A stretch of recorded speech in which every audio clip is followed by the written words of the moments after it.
the situation will be reversed. It's not mentioned that rich people will become poor but poor people will become rich. Hazrat Umar R. said, for some days my condition remained like this. A Sahabi asked Umar R. Did you know that person who questioned? Why did not Hazrat Umar ask directly from Rasul Allah's? W.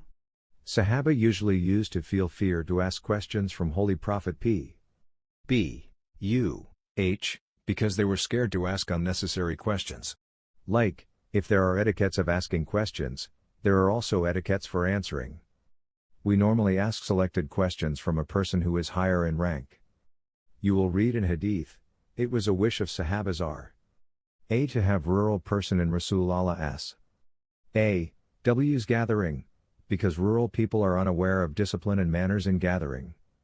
Normally villagers asked all kinds of questions and it became beneficial for Sahabi. Rasul Allah's W knew that they are from rural areas so he never corrects them. So, the Sahabas used to think before asking anything.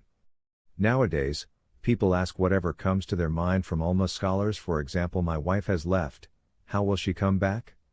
At least think before asking weird questions. Problems that should have gone to the police station, psychiatrist or doctors, they are being asked by Islamic scholars even if you have stomach pain. That's so wrong. Unnecessary question is a waste of time. The Sahabas used to think about this. How much important this was to ask from Prophet Muhammad P. B. U. H. Because he was Gabriel who came to him. One more thing, Sahabi said, a man came with white clothes, black hair and no sign of travel, because the passenger's hair is scattered and the clothes are dirty and none of us knew him. So, the question arises that who is that guy, but Hazrat Omar did not dare to ask to Rasul Allah's W. Because Hazrat Umar R. understood Islam and he realized the concept of oneness of Allah. Despite this, Hazrat Omar was afraid to ask questions. We have more examples in Hadith. The incident of Zulyadain R. Rasul Allah's W was leading Salah and offered 3 rakat instead of 4 unintentionally. All Sahabas remained silent. This is Hadith from Sahih Muslim. Some of the Sahabas congratulated each other for the exemption of 1 rakat. It's mentioned in Hadith that Hazrat Abu Bakr and Umar were afraid to ask question from Rasul Allah's W. It was a fear. So, there was one rural Sahabi Zulyadain R. His name means long-handed person, asked directly to Rasul Allah's W. O Prophet S. W. Did you forgot to pray 1 rakah or it is exempted?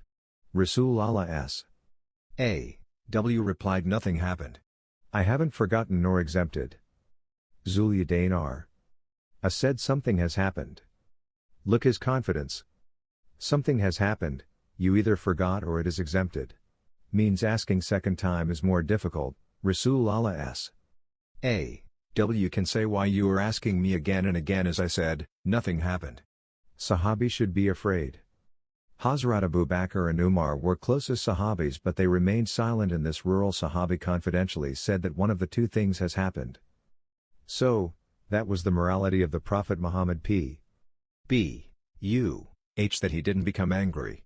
So, it shows us that the morals of adults are different and the morals of the youth are something else. So, younger ones should think before asking a question and the elder people should not get angry and respond properly. That Sahabi said with so much confidence that something has happened. Rasul Allah's W. asked other Sahabi about this, they all replied, yes, you have missed 1 rakah. Then Rasul Allah's W. did cite a sahaf.